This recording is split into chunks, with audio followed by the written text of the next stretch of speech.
জাতীয় পতাকার প্রতি সম্মান প্রদর্শন করি। 1 2 এই পর্যায়ে রয়েছে বাণী পাঠ।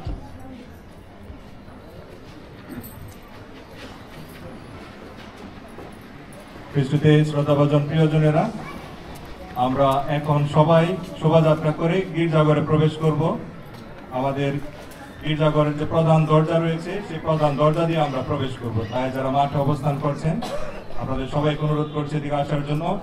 শুরুতে ফাদার বিক্রম থাকবে, তার সঙ্গে সেবক সেবিকারা, তারপর খ্রিস্ট ভক্তগণ।